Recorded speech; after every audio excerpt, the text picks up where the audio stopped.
Good evening and welcome to the Township of Woolwich Council meeting on May 16th, 2023. We are now live on YouTube.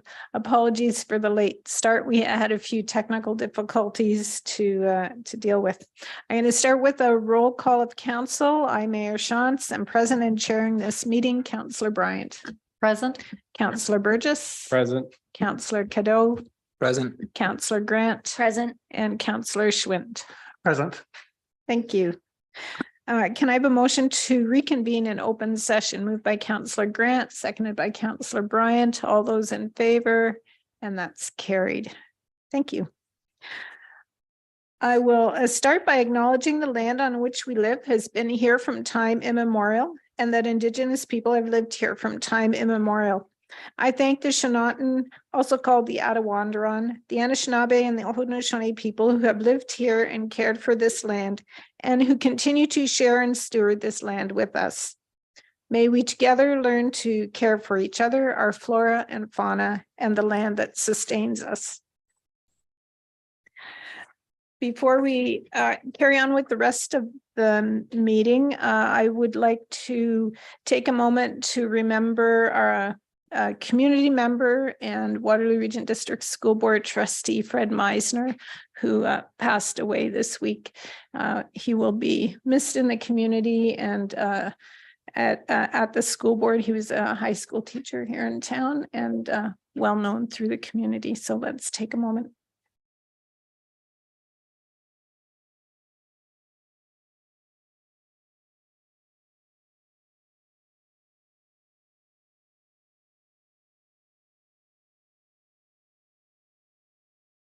Thank you. Are there any disclosures of pecuniary interest? Seeing none, nothing to come forward from closed. We have minutes from April council meeting, April 25th, and committee of the whole from May 9th. Can I have a mover and a seconder? Councillor Schwint and Councillor Cadeau, all those in favor, and that's carried. Thank you. There is no public meeting. We will start tonight, though, with a presentation, and we welcome Sharon Daniel, Supervisor of Transportation Programming and Planning.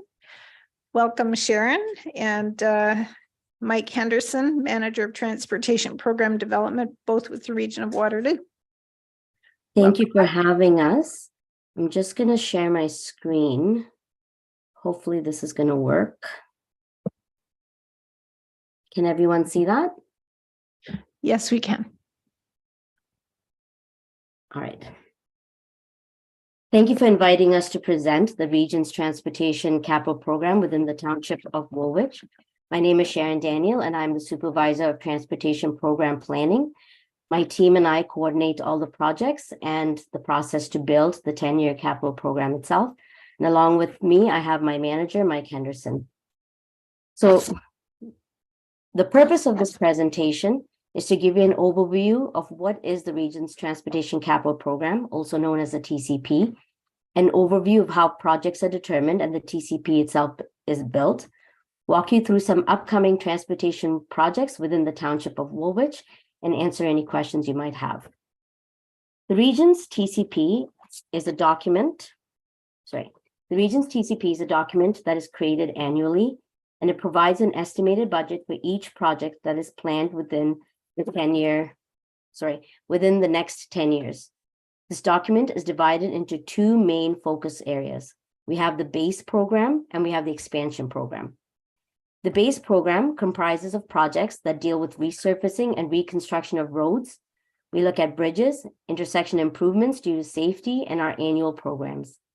These projects are funded through our Capital Reserve Fund, also known as the property tax base, and through the Canada Community Building Reserve Fund, or the gas tax base. The expansion program comprises of projects that deal with the widening of the existing regional roads and the building of new regional roads. These projects are funded through the region's development charges. In terms of determining projects and prioritizing them, we start by assessing the pavement and the bridge conditions. We also look at what the condition of the underground infrastructure is. We have an annual collision monitoring program, which indicates to us what safety-related improvements we have to make. We look at any capacity deficiencies, both from a volume of traffic perspective and also from an underground infrastructure perspective. We look at, are there any active transportation needs? So sidewalks, bike lanes, multi-use trails, pedestrian crossings. And lastly, we also look at, is there any developments that are going next to or near regional roads that we need to consider? We also we contact the area municipalities to determine if they have any underground infrastructure needs. We coordinate the projects between the region's projects and the area municipality projects to make sure we don't have any conflicts. And also from a traffic management perspective, just to make sure that there's no problems with detouring of traffic. We contact the utility companies like the Hydro, Rogers, Bell, etc., and the GRT to see if they have any needs. And also, again, any developers that are along the regional corridors. We also have to follow the transportation master plan when it comes to active transportation. All this leads to the coordination and consideration and overall cost effectiveness between the region, area municipalities, and the stakeholders when it comes to projects. Once all the needs are determined, and we've considered what all the projects are, we start to build the TCP. The region's finance group gives us the budget envelopes from our funding sources. We prioritize the projects based on the needs, the budget availability, and risk assessment, and then we build the 10-year capital plan. This then goes to council for their approval and becomes our guide on what gets built when. In terms of proposed improvements within the township of Woolwich, we have 41 projects planned within the next 10 years as per the current 2023 TCP. This map gives you an overview of the location of these projects. The first map is the whole township, and the second map shows the location of projects within Elmira. In terms of the urban rehabilitation or resurfacing projects, we have two that abut that are within the area municipality, other area municipalities, but they abut or just inside Woolwich boundaries. In 2027, we have King Street, Northfield to the Highway 85 Northfield ramp. And in 2029, we have Victoria Street, Kitchener Woolwich boundary to Bruce Street. For rural rehabilitation, we have 3 projects within the next 5 years: Shantz Station Road, Line 86, and Sawmill Road. Within the last 5 years of the rural rehabilitation, we have about 10 projects within the township of Woolwich: Maryhill Road, Arthur Street North, EB Crescent Road, Hawksville Road, Line 86, Lobsinger Line, Bridge Street East, Arthur Street South, Arthur Street between Sawmill and Listowel Road, Northfield Drive East between Scotch Line Road and Line 86. In terms of reconstruction, within the next 5 years, there's 4 roads that we're going to be looking at: Church Street, Sawmill Road, Maryhill Road, Arthur Street South. And then within the last 5 years, we have 3 projects for reconstruction: Arthur Street South, Church Street West, and King Street from the railway tracks to Lobsinger Line. For bridge and culvert rehabilitation, we have West Montrose Covered Bridge, we have the Shifley Bridge, and we have the Canagajig. We have the bridge over the Canagajig Creek. And then in the last 5 years, we have 3 other bridges and culverts planned. In terms of intersection improvements and road expansions and studies, we have the Elmira bypass study. We have roundabouts planned at Line 86 at Floridale Road, Sawmill Road at Charles Street, Sawmill Road at EB Crescent, and King Street at Bridge Street. And within the last 5 years, we have Sawmill Road at Catherine Street and Fountain Street extension from Victoria Street to 1 kilometer north of Victoria Street. I'll just go into a bit of detail on projects that are happening this year and next year. Pardon me. In terms of road rehabilitation or reconstruction, The first one is Church Street from Spruce Line to Arthur Street. This is a reconstruction project with new sidewalks from George Street to 230 meters east of Spruce Lane and sidewalk replacement from Arthur Street to George Street. It includes the township's water main and sanitary sewer replacement. Phase 1, which was Arthur Street to Duke Street, was completed last year. Phase 2, which is Duke Street to 230 meters east of Spruce Lane, is being done this year. The contract was awarded this year and the anticipated start is early June. The project is anticipated to be completed by November of 2023. There are periods of full closure and periods of partial closure for the road. Boris, who's the region's PM, or Ian from the township, have more details with respect to the closures. Bolander Park access will be maintained at all times from George Street. This project is about $4.5 million. Next, we have Sawmill Road from River Street to Snyder Flats Road. This is a reconstruction project with this section of road being fully urbanized. There's going to be new sidewalk and on-road bike lanes on both sides of the road, new storm sewers, curb and gutter, and the intersection will be widened for turn lanes and it'll also become a fully signalized intersection. The contract was awarded this year and the construction is to start end of May, beginning of June. There are 4 stages for this project and the construction is there's four stages for this project and it will be completed over 2 years. Stage 1 is south of St. Charles to River Road. Stage 2 is intersection of Sawmill Road and St. Charles. Stage 3 is north of St. Charles to Snyder Flats. And stage 4 is a shoulder widening on St. Charles and all the surface asphalt. This project's budget is $5.6 million. Next, we have line 86 at Floridale Road. This project involves installation of a new single-lane roundabout with new storm sewers and a 2.5 meter wide paved shoulder. The construction is started already on May the 8th and is anticipated to be completed in August 2023. There are 2 stages to this project. Stage 1 is over the first 10 weeks, and it is the south part of the roundabout with traffic being maintained over the east-west corridor. Stage 2 is the north part of the roundabout with traffic going only in the easterly direction. The budget for this project is $4.15 million. Next, we have Sawmill Road at EB Crest Road. This project involves the installation of a new single-lane roundabout with new storm sewers and a 2.5 meter wide paved shoulder. It's currently scheduled for the summer of 2024 with property acquisitions underway.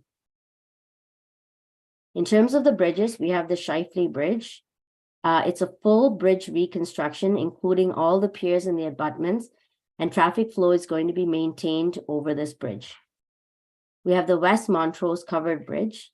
Currently, a wood expert has been engaged to review the bridge with a second inspection scheduled for the end of May.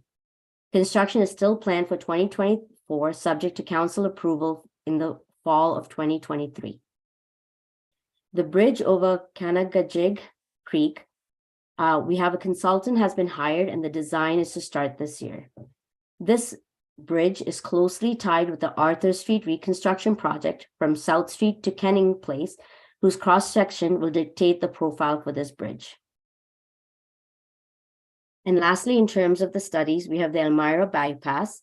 The consultant was hired last year and the EA is currently underway. All the background information is being collected right now.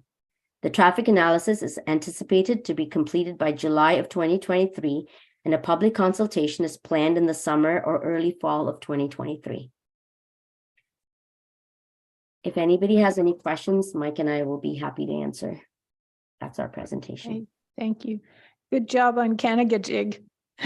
Oh, I practiced that quite a bit. I was super nervous about messing that up. You did well. Thank you. It can be a tricky one. Questions, Councillor Burgess. Through you, Mayor Shantz, to Ms. Daniel. the residents of Elmira and of the townships are really waiting and excited for a bypass. And I know you touched on, we're doing the EA right now. Could you elaborate at all on a timeline for starting construction, assuming that goes good and they find a good area to build it in that? Mike, I'll pass that to you. Well, I think we need to let the environmental assessment process complete before there's any promises of construction. So the environmental assessment is really what's driving this to determine whether or not there's a need. So upon that study, we'll advise. I noticed that Arthur Street is scheduled for work from in 2031 from Sawmill to Listowel Road. So I think those things all have to sort of work in conjunction. And the other piece was also Arthur Street through Elmira that is also partially dependent on the outcome of the environmental assessment and the timing. And I think those things really need to be coordinated. And I'll add to that we need our downtown redone. Next time we're going to make you come in here so you can see it. Councillor Cadeau. Thank you. Through you, Mayor. I'd be interested to know, when we would be getting this report back, if it would be, along with the public consultation process, or if we would get it in advance. Because one of my concerns all along has been the metrics used to determine whether or not a bypass would be justified. That is a huge concern of mine. It's a huge concern of residents. So what are those metrics, and can you speak to that a little bit? Well, through you, Mayor Shantz, to Councillor Cadeau, that's really a conversation perhaps to have with William Gilbert, the project manager of the project. We have to let this play out. They have to go through the scenarios, and the scenarios include lots of different analysis with expected traffic, forecasting it out, seeing how that will impact traffic flows through Elmira. So really the anticipated completion of the EA, I believe, is late 24 or early 25. So the public consultation process will be kind of started this fall, and it's expected that it will take through at least 2024 to be able to have some solid answers. So rather than speculate, it's best that conversations that are needed to be had are had with the project manager, who's following the project more closely than Sharon and I are. But it's really about forecasting volumes into the future, looking at options. This is a new council, and I wonder if you would be able to just outline sort of the steps that will be happening. I know you're doing your due diligence and data collection now, and starting public engagement in the fall, but could you sort of highlight the main touch points where the community and council will have input into that process? Are you able to do that? Yeah, well, through you, Mayor Shantz, the schedule that we indicated indicates a fall of this year, where the EA and the public engagement will be commenced. So that's really a major input for any EA is the public feedback.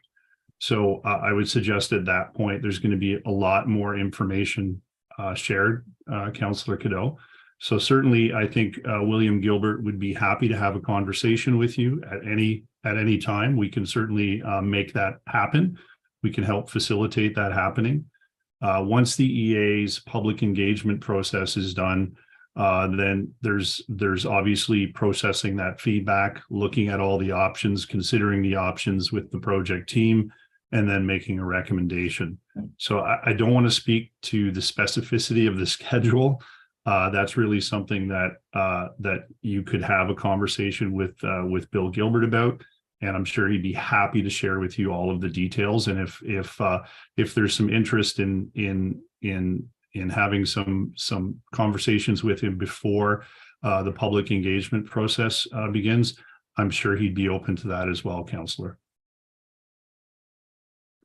Thank you. Councillor Schwinn. Just following up that, I think that'll be the theme tonight is Elmira, the bypass and reconstruction. Councillor Cadeau's comments about understanding the process makes sense, and having that presentation to council from the consultant before the engagement in the fall, I think would be very wise, because it informs the public as well as council, and we can have better public consultations this fall rather than just bringing the public on a meeting that they're not well informed about. That's one point I wanted to make. I also am worried about the metrics because, as you're aware, Elmira just got a whole lot bigger under the provincial policy statements. So we need to be prepared for that. And I was hoping to get some comments. I understand 2027 is the downtown Elmira reconstruction, which is great news, long overdue, as Mayor Shantz mentioned. But I struggle as a resident to understand how we can plan for downtown reconstruction, not knowing if or when there'll be a bypass, because with a bypass, what we need is much different than without. So to me, we need to do some planning so they kind of go hand in hand and complement each other. Well, through you, Mayor Shantz, to Councillor Schwint, of course, the EA's findings, progress, investigation, public consultation, that will help to inform what's going on in downtown Elmira for sure.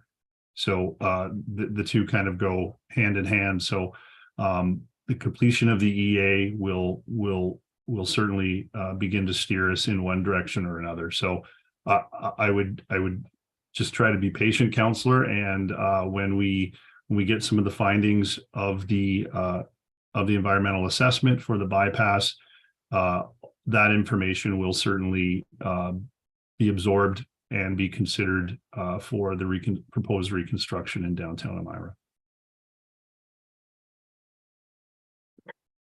Other questions?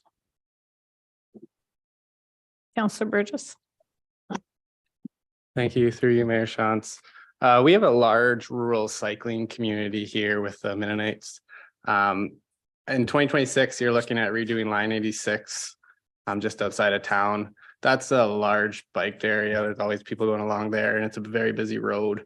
Would you guys look at all or consider putting paved shoulders in there instead of the gravel, and what's involved with that? Yeah, again, through you, Mayor Shantz, to Councillor Burgess. Yes, absolutely. On all of the rural road rehabilitation projects, we would consider paving shoulders wider. Obviously, the one concern we have on those types of roads are the speed differentials between the cars and the cyclists. But one thing we endeavor to do with our rural roads program is to try to create the best cycling facility we can. So in most cases in rural applications, it would mean wider paved shoulders. And we would, of course, consider the cycling activity. We would consider the farm traffic, the buggies, those sort of things in the design. So I don't want to speak to it when something is that far out, but for sure it will be considered, and we'll look at all of the pertinent safety factors and see what we can do to make the corridor as safe as possible for all users. It's certainly part of our mandate moving forward, is to prioritize all active transportation, both in rural locations and in urban locations. Speaking of paved shoulders, my question has to do with the roundabout at Eldale Road, and I've had a little bit of email back and forth on the shoulder from Floridale Road to Eldale Road. The roundabouts at Floridale Road, not Eldale Road. So there's a section in there that will remain unpaved, and I appreciate that there's going to be pavement along the residential lot there, but there's not that much road between the end of that pavement and where I imagine the start would be for the shoulder paving for the roundabout. So what will it take to get that paved? Well, I think probably a conversation with the project manager, and they'll work with council and see what is possible and what is pragmatic. We, as Sharon alluded to, we are always challenged. This year has been a particularly difficult budget year for the region, as I'm sure it has for the township as well. We've seen costs, inflationary pressures up to 50% in our reconstruction program, 30 to 35% in our rehab program. We've been challenged by soil disposal. We've been challenged by fuel costs, supply chain issues. This has been the most difficult year that I can remember in my almost 34 years of experience. So it's been very challenging financially. So we're always sort of focused on the bottom line, but if something makes sense and we can figure out a way to do it, we'll certainly consider that, Mayor Shantz. But again, that's a conversation with the project manager, and we can certainly help to facilitate that so that they're aware of any concerns you may have on a specific project. I've had some back and forth already, so Good job. I'll take your advice and carry on or take it to council, I suppose. Other questions? David?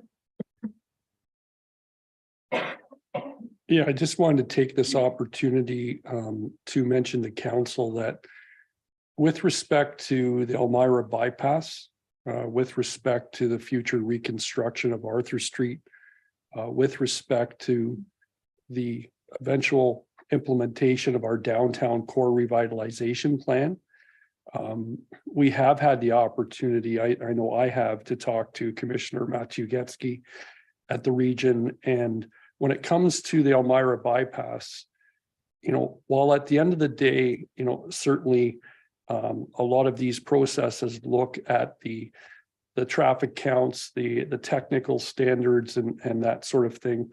We've also provided information with respect to what we would consider to be economic development type of criteria that would need to be factored in, or we would like factored in, because again, what we're trying to achieve here, and council has made some good points tonight, what we've communicated to the region with respect to all three of these projects is how do we revitalize the downtown of Elmira for the future until we clearly have a path forward on an Elmira bypass so that we deal with the truck traffic issue. So basically you could see an alignment happen whereby we have the Elmira bypass figured out. Ultimately, that will allow for the implementation of an Arthur Street road reconstruction along with appropriate implementation of some downtown core revitalization plans. And just to give a visual, because I've heard it before from some members of council, the last thing we want to do is to do some sort of Arthur Street reconstruction and downtown core work where we end up with, outdoor patios on the sidewalks if we haven't solved the issue of trucks rolling through the downtown of Elmira. So it will be important, not just with the standards around economic development and the opportunities that exist for developing on a bypass, but the alignment will be a key thing. And I can assure you that we've communicated that to the various regional staff. Thank you. Anything else? Okay, I don't see any other questions. Thank you very much, Sharon and Mike, for coming and bringing this to us. There is lots of good work happening in the capital program, and we appreciate all that's being done. So thank you. Thank you, Mayor Shantz, for having us. As well.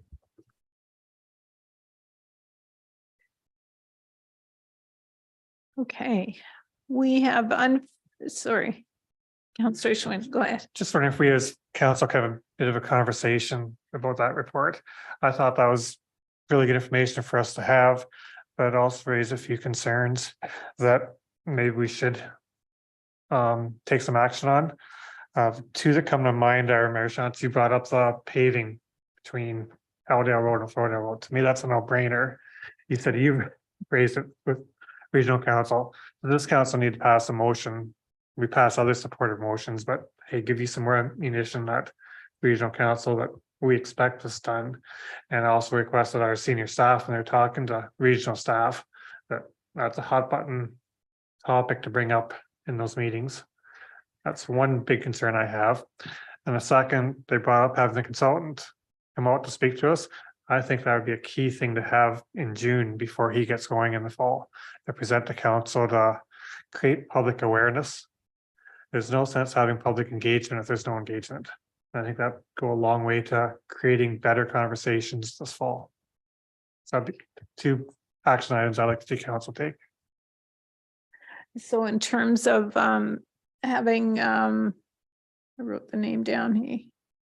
William Gilbert from the region come and speak to us, or have someone else on the bypass issue. Is that something you would do, Jeff? Through you, Mayor Shantz, we can definitely take those back as direction and communicate with regional staff and request that they come and well, present to council on the Elmira bypass or consider that option on Floridale Road. I think in the Floridale Road one, just leave that one with me a little bit. I just leave it with me for a bit, but don't let me forget that you've asked to to do a motion if I need it. So I appreciate that support from this council. Yeah, thank you. Unfinished business. We have a revised recreation bylaw, and I'll call on Mr. Vanderhoff. Thank you for bringing this back. Thanks, Mayor Shantz. Through you to council. So following the discussion from last week and direction from council, staff are proposing a new a balanced amendment to the bylaw that permits recreational use of natural bodies of water, but also still provides the director or designate, which includes bylaw staff, the authority to close or restrict access due to, and you may see we've added in safety concerns as an option for closing those areas. So staff plan to work with the insurance pool to look at language for signage. And then we would sign, I guess, we're proposing that we would sign popular kind of access points to these to certain areas that are being used for this purpose. Staff have also removed similar language for pets. We just kind of felt that was necessary based on council's direction with regards to use by people. And then lastly, staff are differentiating natural bodies of water from stormwater management ponds. So following some discussion after last week's meeting with Mr. Poupé, the infrastructure services is looking to address that specific piece at a later date sometime through the property use bylaw. Yeah, that bylaw really kind of speaks more to roads, sidewalks, and those properties that are under the care and control of infrastructure services. So with that, happy to take any questions the council may have. Questions? Councillor Cadeau? Thanks, Mayor. Oh, sorry, I was punching the table here. Through you, the installation of signages. Do we have any signs at these existing locations that would say, like, a bylaw exists that they're, shouldn't be accessing the body of water, or is this going to be new installations throughout? Yeah. Through you, Mayor Shantz, to Councillor Cadeau. So currently, only our stormwater management ponds are signed. Those are signed to restrict use. We do not have any signage up at other areas. We're probably looking at less than a handful of locations that are actually township property, maybe a couple in Breslau. But again, we would only look to install them at locations that are, we first see some issues with. We know that they're being used, that sort of thing. Anything else? I think there's a motion here. Would someone like to move the motion? Councillor Bryant, seconded by Councillor Cadeau. All those in favor? And that's carried. Thank you. Yeah. We have a few items on the consent agenda. Someone want to move those or speak to anything?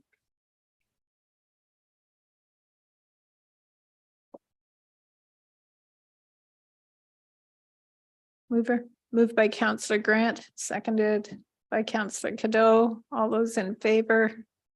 That's carried. Thank you. Our first staff report is our quarterly report. And Mr. Petherick, you've been waiting patiently for this all night. Thank you, Madam Mayor. Well, it's nice just to kind of actually see people face to face. So that's good to be in front of council.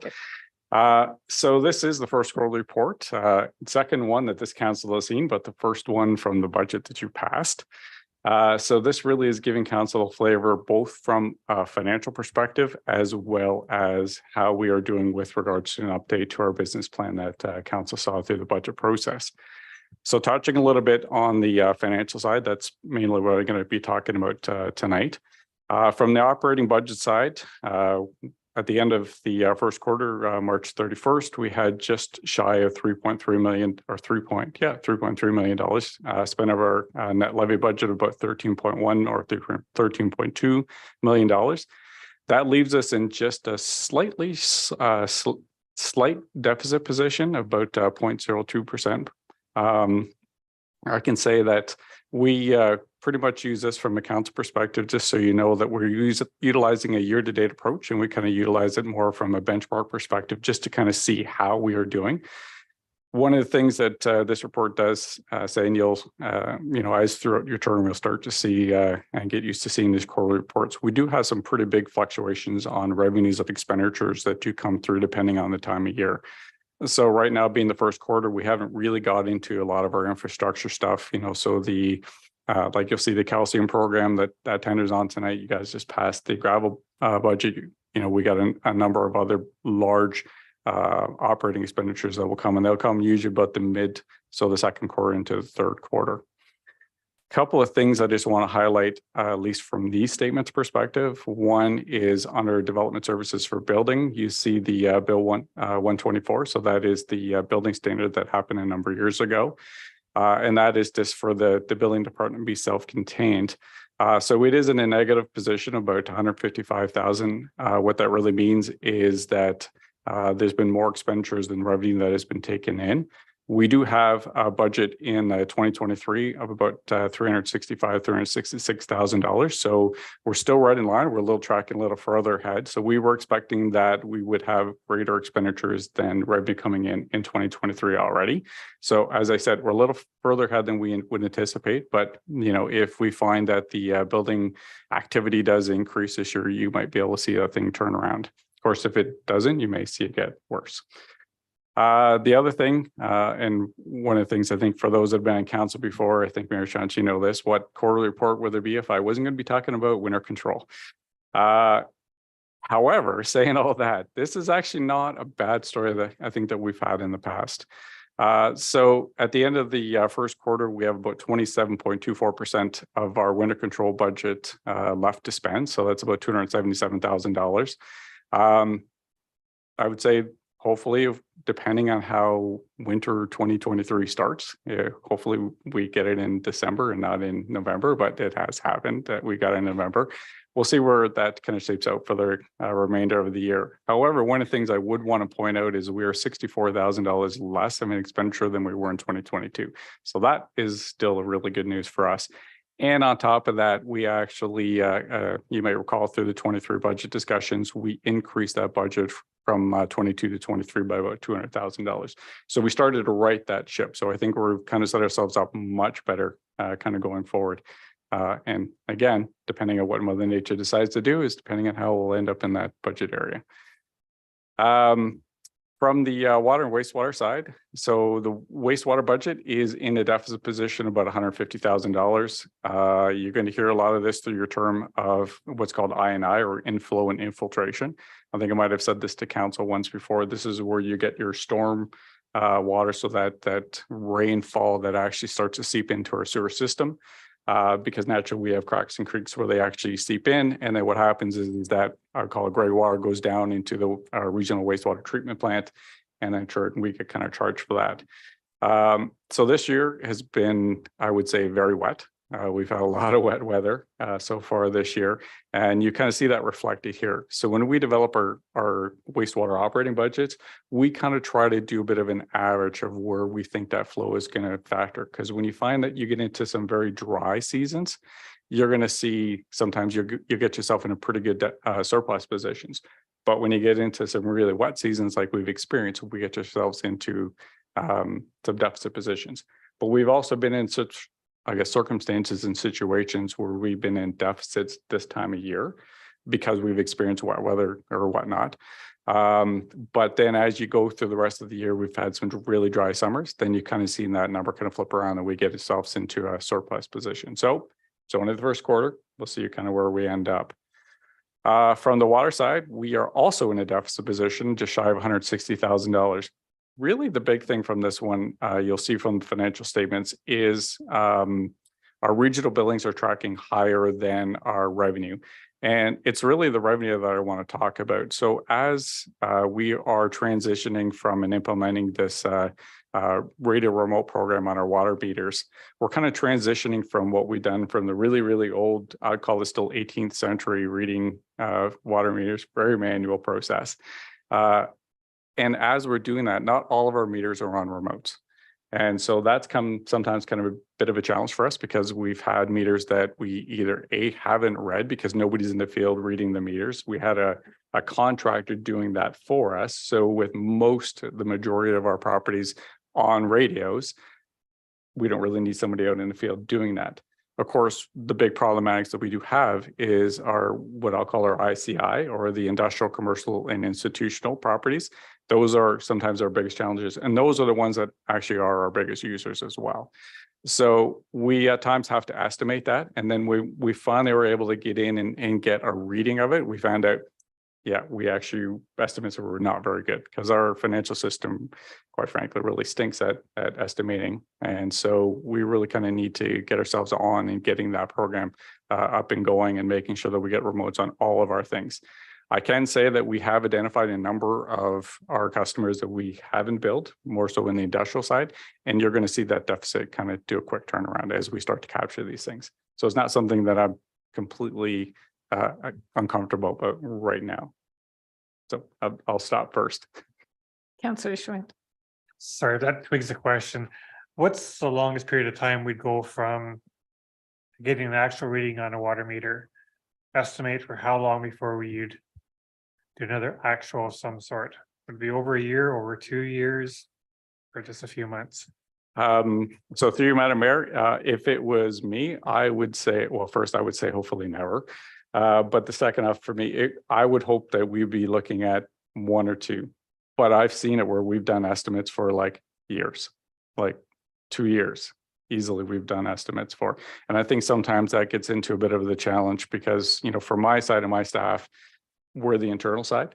So we have to rely on Jared's staff, the operators, to be able to go out and do that. And I know they do have some incredible staffing challenges as well. But we try not to do that, because that leads into I think the problem that you may be kind of highlighting is we do bad estimates. And when we start to catch up, it's never a good thing, either side. Because it's either we might have totally overbuilt somebody, or we could have totally underbuilt somebody, and neither side's a good thing for us to be in.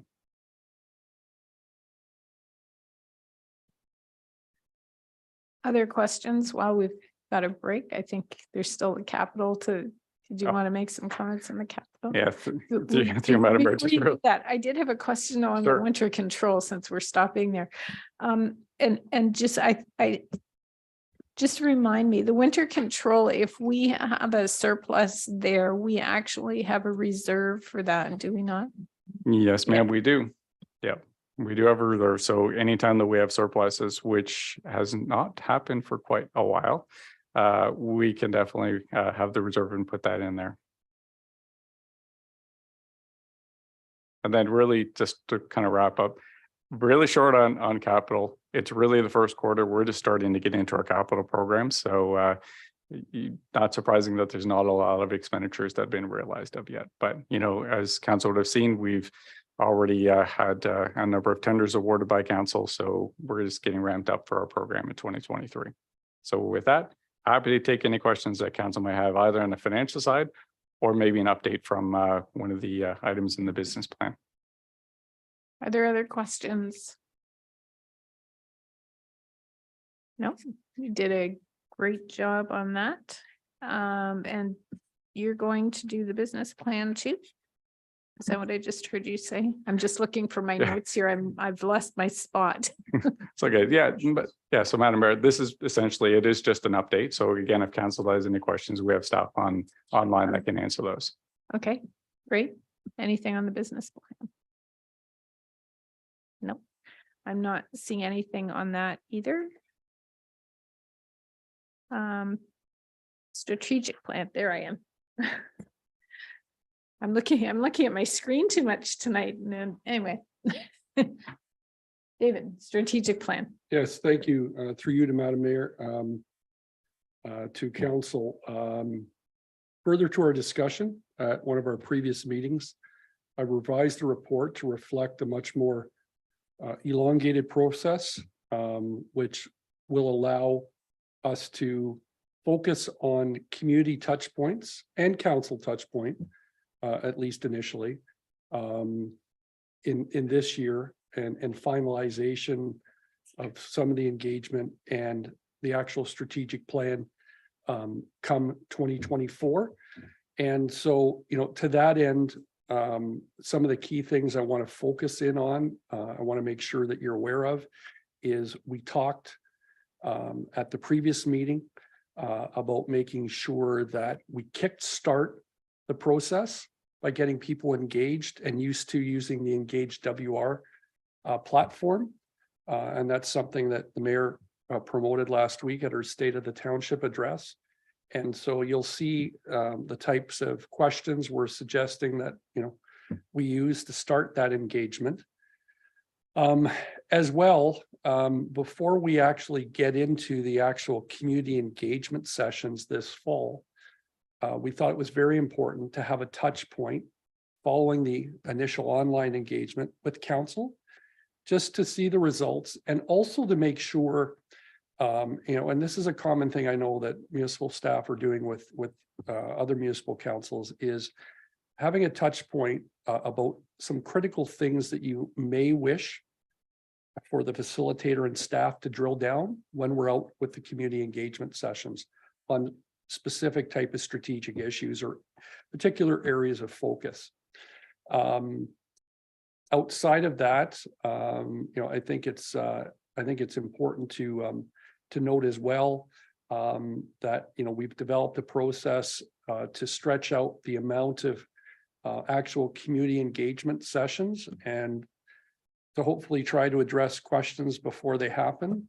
You know, one of the things I did with respect to, I'll call Ward 3, was engaged with Councillor Bryant and Councillor Grant on how we might strategically do those engagements, as opposed to, is there a need to do every single community? So we structured that accordingly where groupings made sense.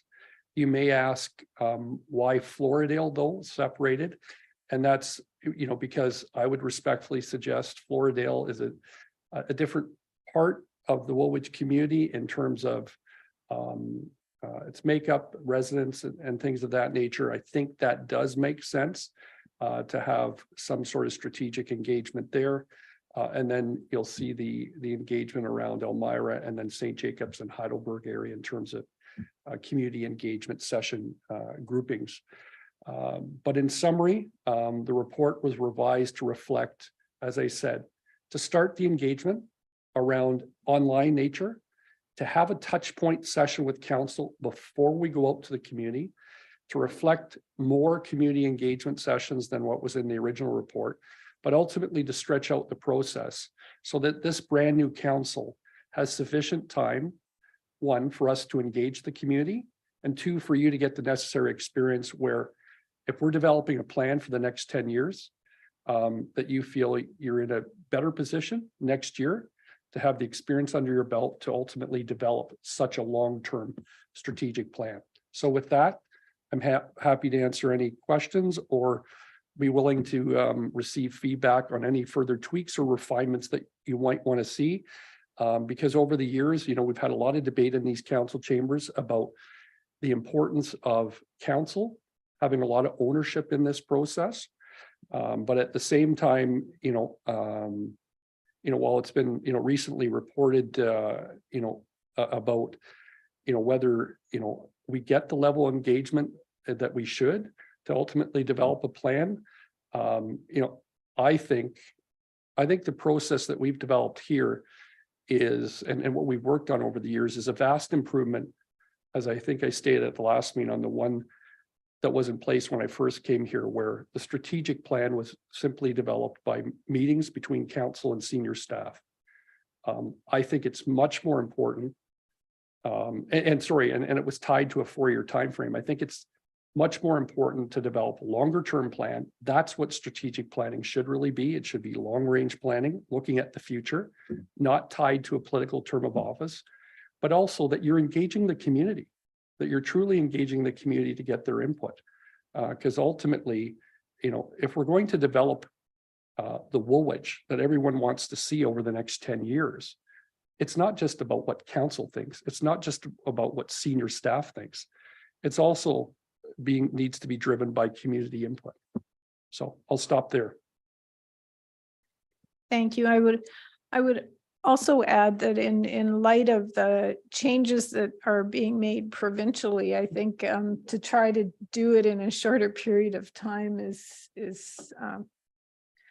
leaving us open to changing it in a very short period of time too. So I think as we stretch this out over a year, it'll be a better product in the end. And David and I are on the same page in terms of going past a term of council for something of this nature. It can always be tweaked by the next council, but at least it's in place. Questions, comments? Bonnie, Councillor Bryant. How much notice are we going to give the public before these meetings happen? Like, I just want to make sure they have adequate time to prepare. I don't want them getting like a week's notice and everybody scrambling saying, oh my gosh, I've got stuff that night, I can't make it. If we give them adequate notice, hopefully we'll get good turnouts. That's, I guess, one of my big concerns. Yeah, to that point, from my experience has been, it's always a delicate balance. You don't want to give 2 months notice. You don't want to give like a month and a half's notice. I think several weeks in advance is what our goal should be, because then people will make it a priority, book it in their calendars.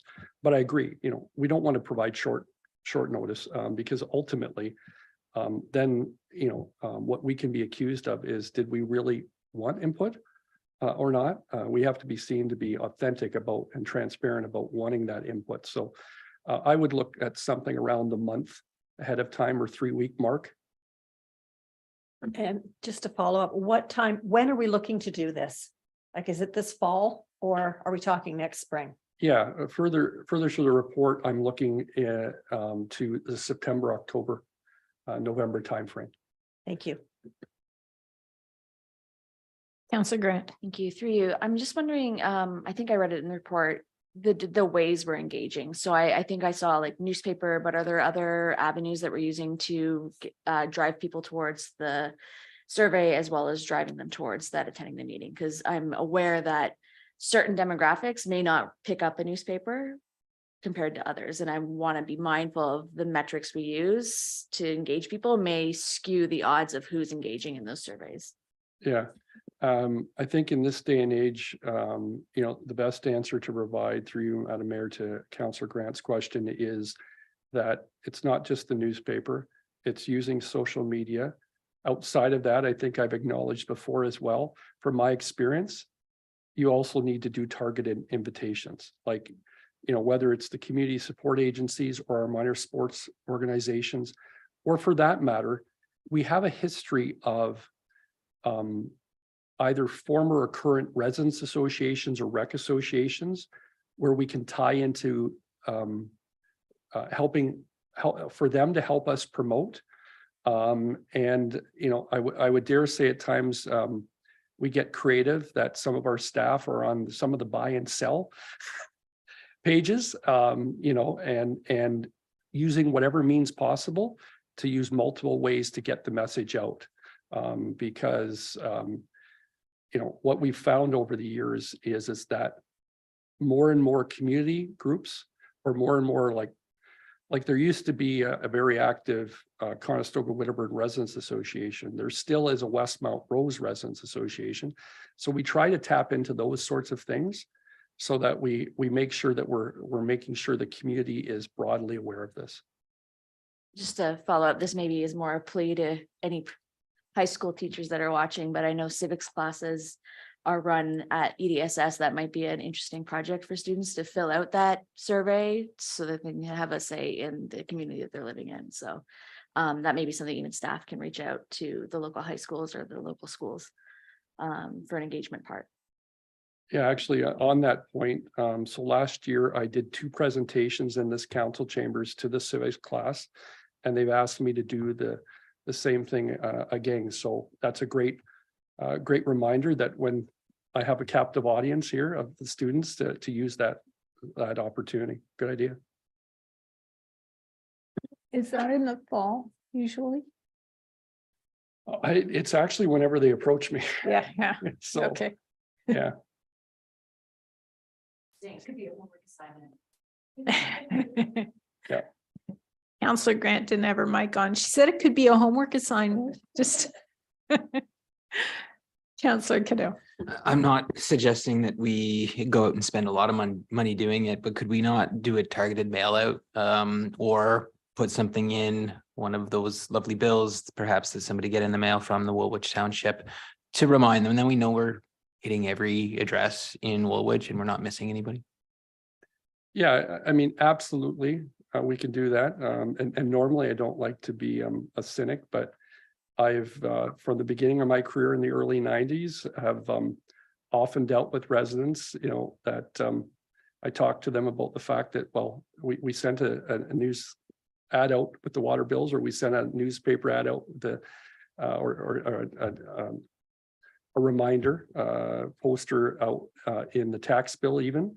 And often they say, oh, well, I don't read that. I put it in the recycling bin.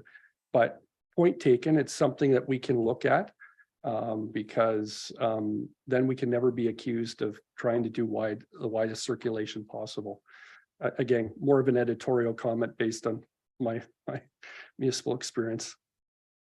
Counselor Schwint. Thanks. I appreciate how staff has come back and revised this a couple of times to try and fine tune and make a better process for residents. I think we're going a long way in the right direction. I just finished a strat planning process with another organization. The engagement process was a huge failure. It was a mess. We brought the people in, we had the engagement sessions, but they weren't prepared. And the key issues that we were looking for feedback in, we didn't prepare them on. So you couldn't have a good conversation.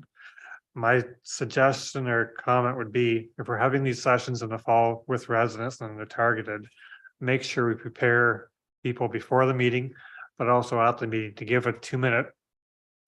I'm trying to think of a non-contentious issue to use this as an example, but settlement area of Elmira, the boundaries.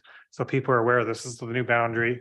This is what we can or can't change. What are your comments on it? As opposed to, okay, there's a blank piece of paper. What do you want to talk about tonight? We just won't have an effective meeting. But I think people do want to be engaged if we can point out those hot button topics that they can have a voice on and make a difference. Yeah, through you, Madam Mayor, just to that point, I think that's, you know, why I mentioned the fact that added in a touch point with council as well to make sure that if you have anything specific you think we should tease out, so to speak, to get the engagement, that's important.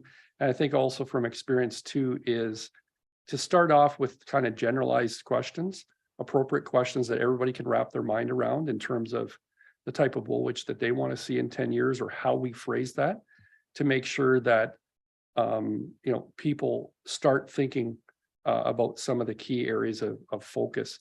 And for that matter, ultimately, we may be able to, like some municipalities are doing now, talk about some of the particular key areas that you want to zero in on, whether that be strategic areas of focus around housing, affordable housing, inclusivity, diversity, and equity.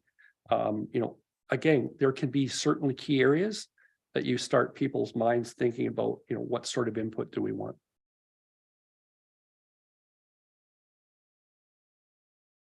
Councillor Cadeau.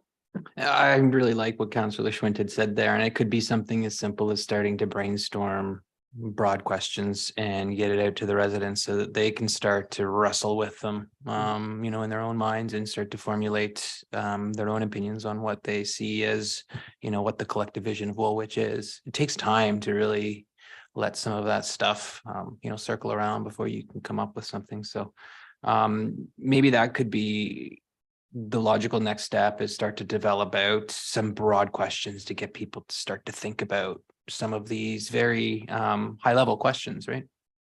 Yeah, and I'd look to do that also once we retain a facilitator to help with that. I think that would be the very first order of business. So, Anything else? I think there's a recommendation to approve and adopt the revised strategic plan. The remover process. Thank you. Councillor Grant, Councillor Burgess, all those in favor, and that's carried. Thank you. Human Resource Information Software pre-budget approval. Clerk Smith.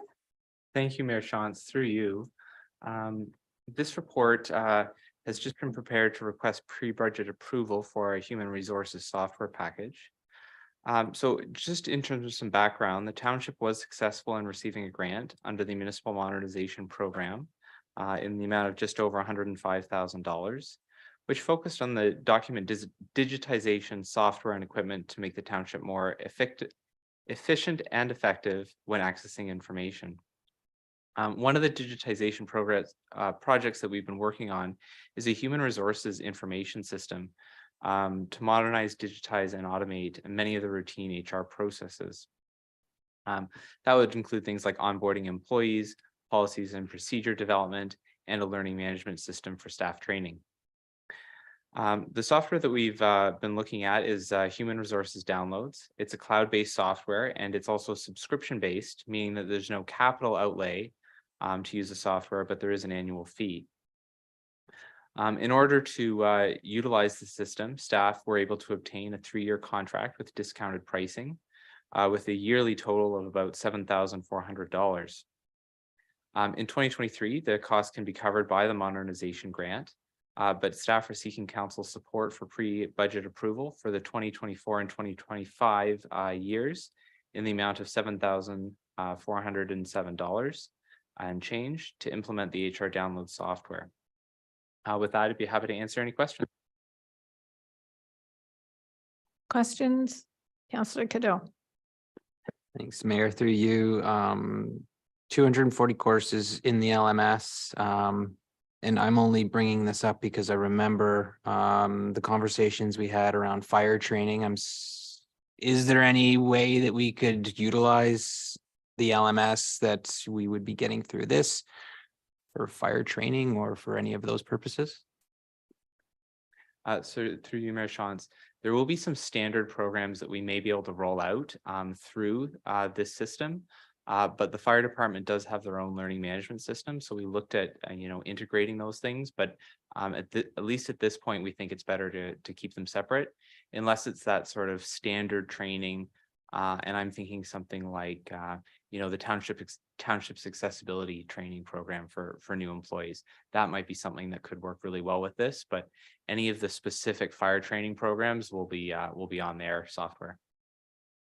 Thank you. So the 240 courses are very specific to HR related topics then?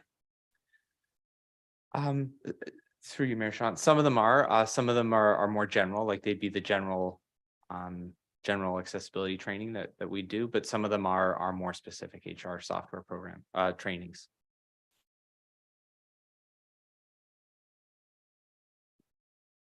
Councillor Cadeau. Yeah, I'll keep going. The grant, is it covering the 3 years? I'm just having a hard time understanding the 100,000 grant, and then this is 22,000 for the 3-year term. That grant is for additional things as well. I'll start there. Through you, Mayor Shantz. So the grant has to be spent out by December 1st of this year. So it can only be used to cover the first year of the software cost. After that, we are asking for pre-budget approval from the township's operating budget to continue paying for the 3 years of costs. If we decide to continue going with this software, where I just expect we likely will, that'll be future budget years. So in essence, for council, it sounds like we're approving the implementation of new software that will be continuing on in perpetuity. Yeah. Yes, that's correct. Anything else? Someone like to move the recommendation? Councillor Schwint, seconded by Councillor Grant. All those in favor? And that is carried. Thank you.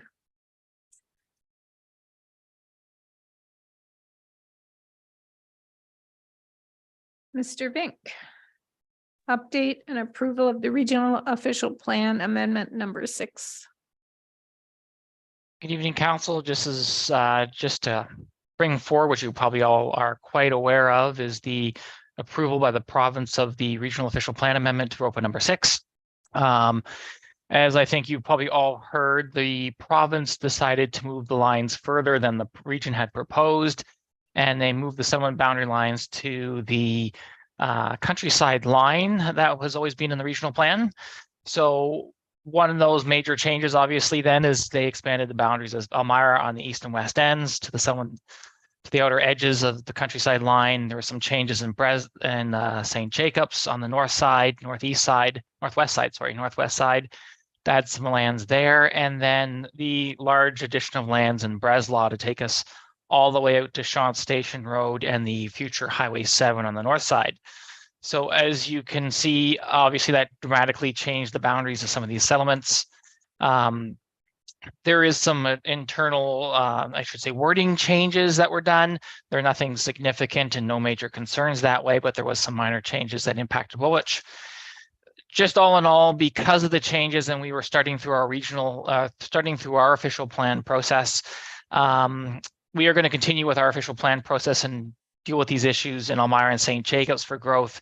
They're easy enough that we can work with them and adapt, and we'll put in policies about staging of growth based on servicing capacity.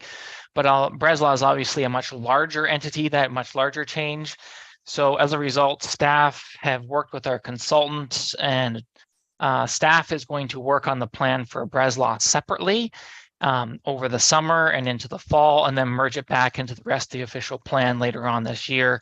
And just so we can forge ahead with a plan for the big picture of Breslaw itself, with what those land uses might be and what that growth in that community might look like. So we are looking at some public engagement starting in June.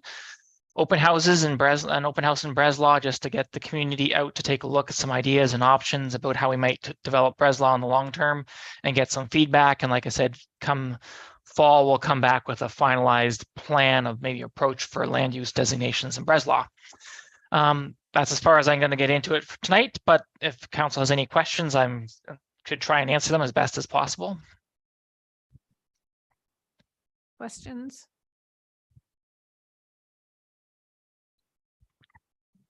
No, I'm not seeing any. Thank you, and we look forward to where things go, particularly for Breslaw. We have a motion also just to receive this, I believe. Councillor Cadeau, seconded by Councillor Grant. All those in favor, and that's carried. Thank you. And you're up for the next one, 2 comments to the draft provincial policy statement. Thank you, Madam Mayor and Council. So this is the provincial policy drafted by the province. So what the province is proposing to do is to take the provincial policy statement that we have today that was done in 2020 and merge it with a place to grow document that covers the GTA area and bring them together into one new draft provincial policy. So they put the policy out for review. That's open till June the 5th to give comments to the province. The province seems like they're looking to make and implement the new provincial policy statement sometime later in June and into July to potentially put it into place once they've received all the comments. And that will become the new guiding document for planning policy in the province of Ontario. So just to highlight some of the changes briefly, it's broken down in different chapters and different sections. The main part, the first part speaks about what the goal is overall and overall objectives. And one of them is to speak to just creating complete communities and a growing community and how to address that with a major focus on housing. So that's the strong focus. One of the things that did not change is that we have to provide a sufficient amount of land for 25 years in our official plan. We have to maintain 15 years of residential growth within our designated areas, and then at least a 3-year supply of residential housing units. So that didn't change. That's always been there, and that'll continue. With respect to some of the changes, there are the requirements under the housing side. The province is recommending the removal of the mandatory intensification and density targets that were in policies. So there used to be density targets that we had to hit and intensification targets, but those are proposed to be removed. They're changing some definitions around housing and removing the word affordable and from housing, and just some wording changes in that respect in terms of definitions. One of the biggest things around growth in settlements is the province is proposing to remove the municipal comprehensive review process for settlement boundary expansions, and that municipal comprehensive review could only be done at a regional level and would direct how growth would happen at a regional level. So that is proposed to be removed. And then they're also proposing as part of that to remove the targets for residential or growth in each of the settlements. So they're no longer going to be feeding us the population targets we're going to be hitting. They're not going to give us that. Each municipality will have to figure that out on their own as to what targets they might be achieving and looking for in terms of population growth and employment needs. They're also proposing to give flexibility to allow municipalities again to expand their own settlement boundaries or create new settlements as they see necessary, subject to some minor criteria that does need to be followed. The criteria is not very stringent, just to let you know, so there is a flexibility in that regard. Just also in terms of the employment areas, if there are employment lands outside of a designated employment area, so that's the lands that are zoned industrial, but they're not inside a designated employment area, we are required to allow or permit a mix of uses and densities and different types of uses in that area. And the policy allows for conversion of employment lands and states, there's a proposed policy that states that we cannot be more restrictive in the sense on these employment lands if they are permitted to be developed for other uses, such as residential, commercial. We should allow for that and not be more restringent in that regard. So we should allow for employment lands outside of employment areas to redevelop for alternative uses where appropriate. There is some changes also to land use compatibility requirements. So they're dulling down the requirements about what's required for land use compatibility between incentive uses and industrial uses. So just some changes there to lessen those requirements about separation. Some minor changes in terms of parks and public recreation areas. They added just a bit of wording in there to basically lay out that parks and recreation should address persons of all ages and abilities. So they added that wording in rather than leaving it where it wasn't in there before at all. So they're making very clear it should be addressing all ages and peoples. The next section on natural heritage hasn't been provided to us yet for proposed changes. We're still waiting for those to be provided by the province about what changes might happen to the natural heritage policies. One policy that has been added just in and around that area is municipalities are encouraged to take their own watershed planning to inform planning for sewage and water services, stormwater management, and the protection of water quality and quantity. So this kind of ties back to what you've been seeing from the province to take that away from the conservation authorities in the upper tiers and bring it down to the lower tier, meaning we have to now take that on and not rely on other agencies to carry that work forward for us. The biggest thing you probably heard of is the proposed changes on the agricultural side, where the province is proposing that each farm could have up to 3 severances on it to create three new non-farm lots, subject to the criteria that's shown in the report, and would allow then obviously each farm to have a lot of residential uses and would really put a pressure on our agricultural areas. We would, from what we understand, it's a one-time opportunity that you can't keep coming back and do 3 now and come back and do 3 another few years from now. It's one time that you can max out at 3. And one of the other policies with respect to this is the province is saying that we cannot be more restrictive in this policy. So if the province puts this into place, we are not able as a municipality to be more restrictive and say only while 1 severance or 2 severances. We have to follow the provincial policy statement. And even if it's not incorporated into our official plans yet, we are to follow the provincial policy statement and allow severances if it gets approved. So they're becoming very directive to municipalities in that regard. There is also a minor change in terms of mineral aggregate extraction, just in terms of rehabilitation. They've made some changes around the wording, around alternatives for certain areas, and just what the wording, it just dulled it down a little bit to make it a little bit easier to allow, not to require complete rehabilitation in agricultural conditions. So just dulled that area down a little bit and took a little bit out of there and made it a little bit easier to let someone not bring it back to previous agricultural capabilities. Another change is a change in the heritage policy section. The policy used to speak to significant heritage being protected and preserved. Now they changed the word significant to protected. So protected in this case means anything that's only designated. So significant didn't mean it had to be designated. It just means it had to have significant value. So it could have been listed or just something that the community might have had thought potentially significant. Now that no longer matters. It has to be designated or it doesn't count. So designated means protected, and that's where it works. So if it's not designated, it doesn't really have any heritage status whatsoever in that respect. So minor word change, but big impact in that case.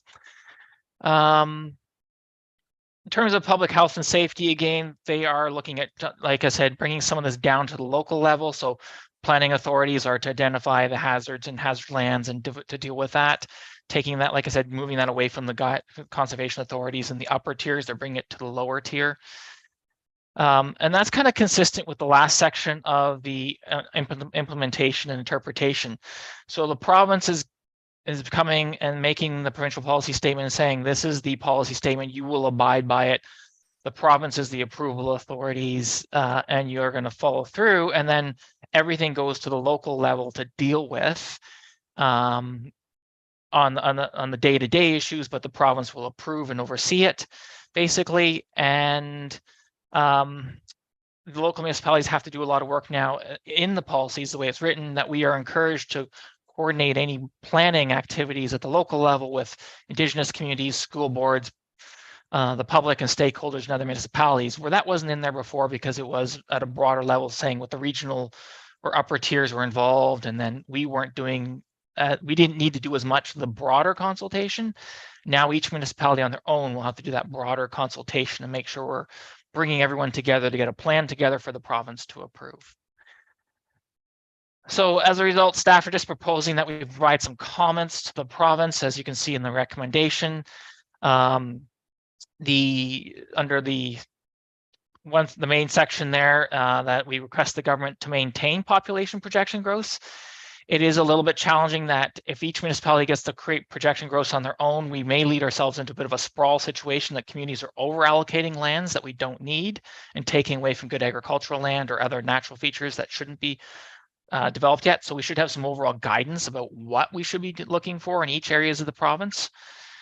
We would also recommend that the changing from the employment lands and taking out the strong justification for conversion of employment lands not be changed. It is important we protect employment lands as part of a complete community. So we are recommending that they should still maintain some strong justification to convert employment lands. Not that you can't, just maintain some strong policies about what you need to do to convert them. Just in respects to the two sections where they've put into the plan that we are not allowed to be more restrictive, just saying that they should take those out and allow municipalities to determine on their own if we want to be more restrictive or not still. So if the township wanted to be more restrictive about how many agricultural severances we allowed, we should be given that flexibility. We're maybe not in the same position as another municipality such as Grey County or Bruce County that may be looking for that flexibility to see growth where we don't need it, where we have urban areas that we could direct growth. So they give us that flexibility to grow. The comments around the 3 lot severances in agricultural areas, just to raise some big concerns there to the province and recommend that they don't implement those 3 lot severances in the rural areas onto agricultural properties, because it will have a significant impact to our agricultural areas and just generally to the costs and our operations of the township in general. And it doesn't support part of a complete community. It pulls away from our complete communities. And just the request of the province not alter the policies around the alternative evaluations for mineral aggregate extraction rehabilitation, to keep in the older policies, which were a little more restrictive, and that we share this information with not only with the Premier and the Minister of Municipal Affairs and other associations, just to state our comments so people are aware that we have some comments that we're submitting to the province in this regard. So if there's any questions, staff will try and answer them. Thank you. Questions? Councillor Schwint. Are there any committee hearings being held across the province on this?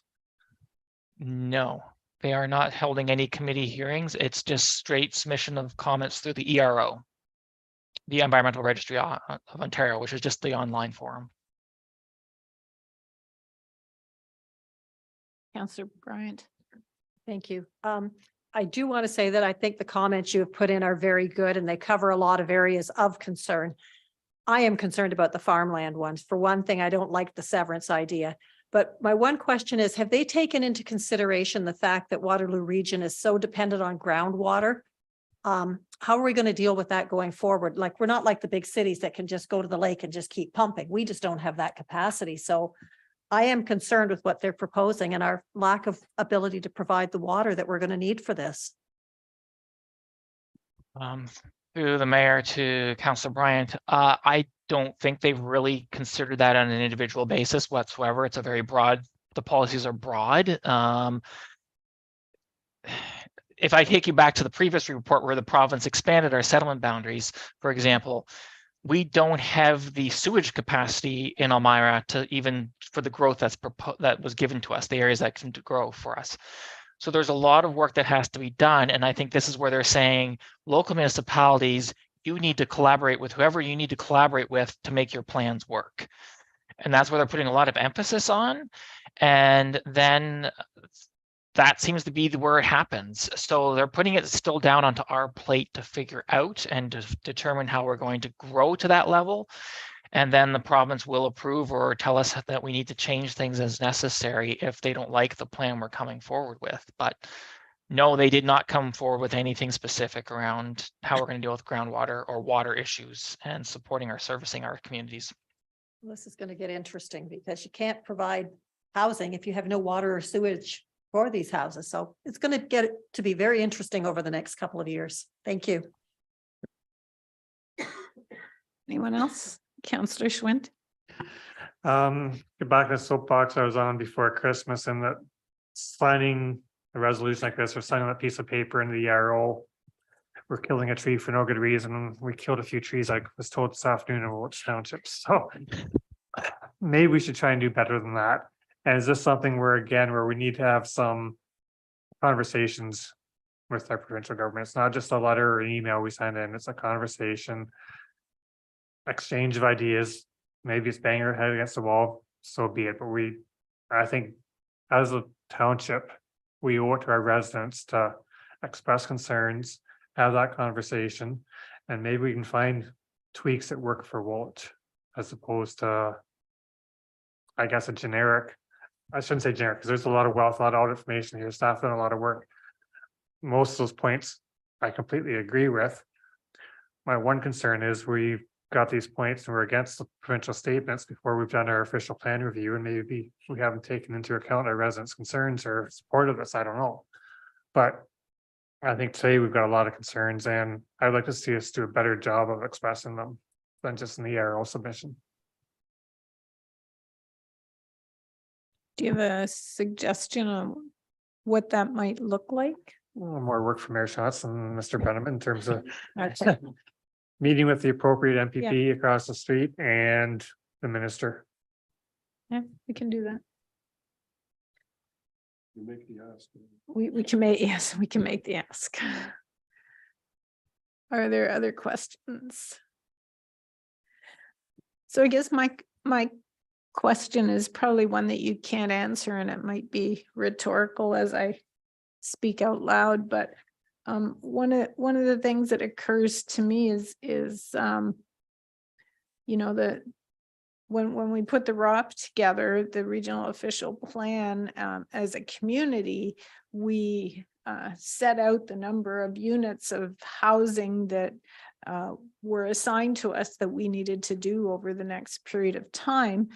And some of those went to the cities in a more intensive way, and some of them remained here. So how does the province have maybe not how, does the province have an overall plan that was stated that would speak to each individual community if we're to do our own planning in that way? Like, I don't believe we need to build out to the countryside line tomorrow.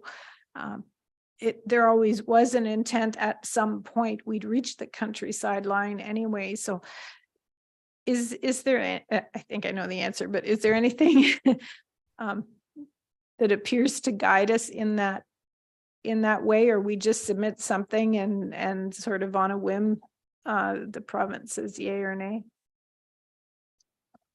Excellent question, Madam Mayor. So to some extent, we are a little bit on the whim, but and I'll use the example, when they did amend ROPA 6, one of the policies they put in, and they put in specifically the wording change was a wording change for Elmira. And it said we were to amend our staging policies, which I took as all I could figure out from that meant is we were supposed to dull down our staging policies because we have some fairly strong staging policies for Elmira. So it didn't tell us what, it just said you need to change them. So I would take it along the same lines as the province is saying, we don't have an overall plan for you exactly. You figure out a good plan, meet the requirements of the PPS. Like I mentioned, one of the things that didn't change at the beginning is sufficient land for 25 years, show that we have enough land to accommodate 15 years of growth and have 3 years supply on hand, and hope that when we present the plan to the province with our staging, with our new official plan, that they are accepting of the direction we're going. And if we can convince them that we're following all the rules and we have a good plan and we've taken into account everything we need to do to make it a complete community, which they recommend we do is build complete communities, and that we're looking at it from also the addressing that we have the proper servicing in place to make it happen, or we have to have staged it so that growth, we can only go so far till servicing is addressed, I think is our best argument. So I think still the onus is up. It was going to lie more heavily on staff and council to make good, strong decisions at a local level and not let ourselves get pulled one direction or another based on the different people in the community or developers trying to bring certain lands on versus others. So I think it's going to mean a lot of hard work at our level to make sure we come up with a good plan and stick to it, and then try to convince the province so that it is a good plan that they should support. Councillor Schwind. As Mr. Vink was speaking with some of those arguments that make sense, they've got to be articulated at the provincial level. And yes, as facetious saying, we just meet with our MPP. It's got to be broader than that. How do we talk to Chair Redmond, and she would talk to the warden in Wellington County or pick a couple counties? but make a day of going to Queen's Park, meet with the Minister of Housing, meet with the Minister of Business and Infrastructure, meet with the Minister of Agriculture and say, hey, Lisa, these severances are going to kill your farms. Are you sure you want to be doing this? Meet with the ag critic. They want to hear from individuals. They don't want to hear, from staff. If we get politicians down there, ag leaders, community leaders, spending a day could be worthwhile. We're not going to win everything, but we could maybe stage things better so we can be more masters of our own destiny. Otherwise, yeah, we've got no control. That's going to take up effort and a commitment on our behalf. Yeah, thank you. We've done that in the past as a group, like a regional group of politicians, and yeah, we can certainly talk about doing that. I think there's strength, and we've had really good feedback from ministers when we've come as a region, and the mayors and the chair all are speaking from the same page sort of thing. So we've had really good feedback on those days. So if you can make a day of it, you can hit 6-8 ministries plus twice as many MPPs and really emphasize your message. Yeah, At least that's been my experience. yeah, the MPPs will often come with us to the minister just to be part of it. Yeah. Okay, thank you. Anything else? There is a recommendation. Someone want to move the recommendation? Councillor Bryant and Councillor Burgess, all those in favor? Sorry, one more. You got one more? Yeah.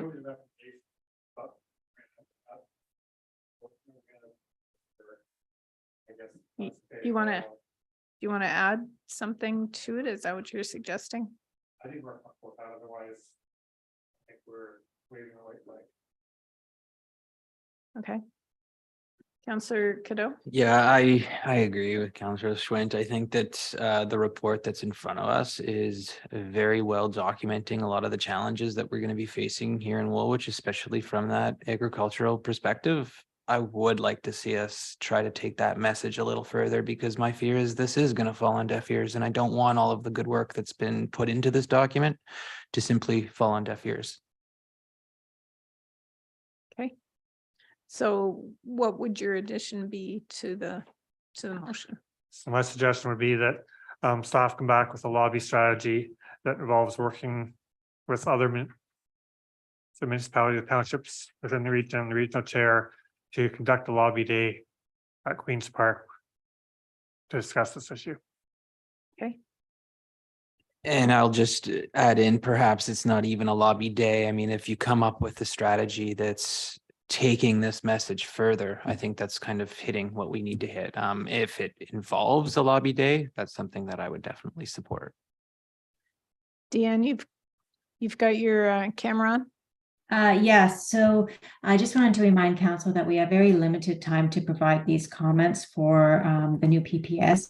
And we have connected with the other municipalities for what they're doing for their reports with their PPS and whether they're taking it to their councils. Some of them are just submitting comments on behalf of staff and just giving a memo to their council. So we can go ahead and look at another plan moving forward for our commenting and our lobbying to the higher levels of government. But I think a coordinated approach before the deadline is not going to happen. I just don't think that we have enough time to put that together, and I don't think there's an interest on the other cities. So that might be something that maybe has to be discussed at a regional council level. So I wonder if I would suggest that we deal with the motion that's in the report separately, and then make another motion that we engage with our counterparts to create a lobby day, or whatever you said before. Yeah. Yeah, I was going to say, I kind of echoing what Deanne was just saying about there's a limited time period. I'd like to see that work still go forward and present it. And then, yeah, maybe a separate motion that we engage with our community partners, the other townships, the other municipalities, to come forward with some sort of strategy that allows us to take that work that was already been done further, so that it's not just going to a pile in the province's kind of, I don't want to say wastebasket, but basically, Pile of other memos. yeah, in a pile of memos. Yeah, motions, Councillor Cadeau. Thanks. I was just wondering if we would be able to have access to any of the feedback other jurisdictions may have provided, just to see where there may be avenues where we're sharing some concerns or what have you. Remind me again what, I know it's in here, but what is the date that you have to have this? June 5th. Okay.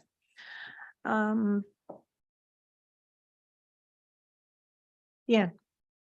Ms. Fruits.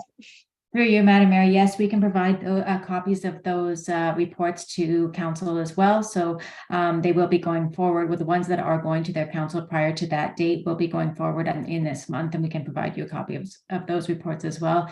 The comments that all of the municipalities are making are very similar to ours as well. We have discussed that beforehand where the concern areas were, and we were aligned.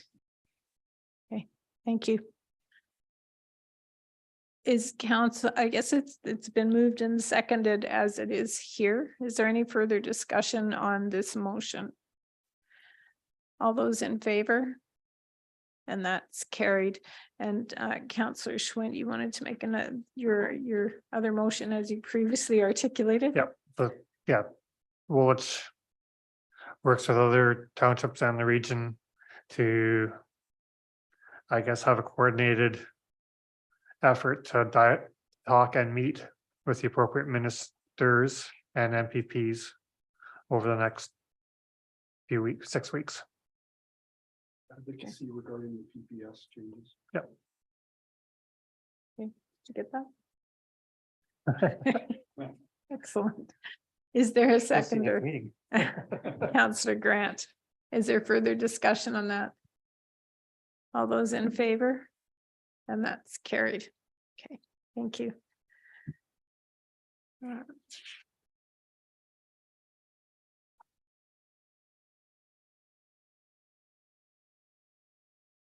Thank you. Calcium Tender Award, Mr. Poupey.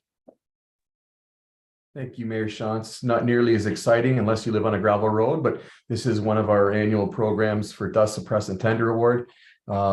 Presenting to council this evening. We're asking council to endorse the award to, I'm going to request a revision be made to the recommendation. The legal name actually would be Pollard Distribution Incorporated. So we would just ask council to award this based on that revision.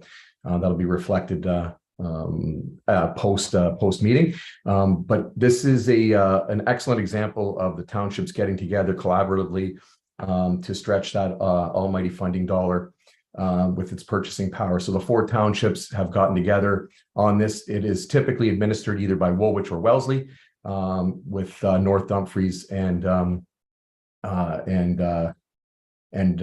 Wilmot. Yes, thank you, geez, Louise, and Wilmot not having to do the administrative duties, and that simply is a fact of their smaller inventory of gravel road network. So Wellesley and Woolwich have the most, so it just makes sense. But in this case, the cost is just north of 13 cents a liter.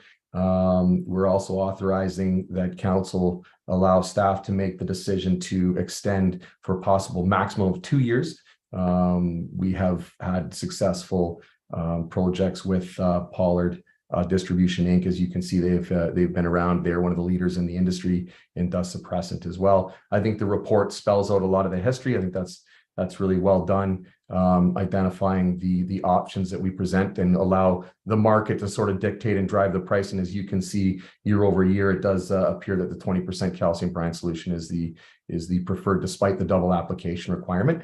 But staff did do a good job of indicating what that difference is and the importance of that.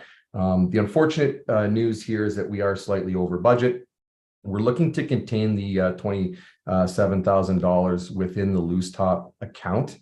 That is the plan, and I know the gravel tender was slightly over as well, to the tune of about $4,000. So we're looking at approximately $31,000 overage already in the loose top with just those 2 programs. There are some ways that we can look to mitigate that, and that'll show up in a future quarterly report presented by Mr. Patrick there. So with that, I would be happy to answer any questions council may have. Questions? Someone like to move it? Councillor Grant, seconded by Councillor Cadeau. All those in favor? And that's carried. Thank you. Other business, I don't have anything to add. We had a bit of a discussion on our roads today, and some other things have come up over the last couple of weeks, but I don't have anything to add on regional matters. Do councillors have any reports? No, not seeing any. Outstanding activity list. No, no notice of motion. With bylaws, if I can have a moved and seconded that the following bylaws in the hands of the clerk be read a first, second, third time and finally passed, and that they be numbered as bylaw number 40-2023 to 45-2023, and that they be signed by the mayor and clerk and sealed with a corporate seal. And you can see those in your package. I have a mover and a seconder, Councillor Cadeau, seconded by Councillor Bryant. All those in favor? And that's carried. That is everything on the agenda. Would anyone like to adjourn, or are you just having so much fun you want to hang out for a while? Councillor Cadeau, seconded by Councillor Grant. All those in favor? And that's carried. Thank you. Council would like to thank all those who participated or tuned in to the meeting tonight on our YouTube live stream. I'll remind council to stay connected until we receive confirmation that the live stream has stopped. And good night, everyone.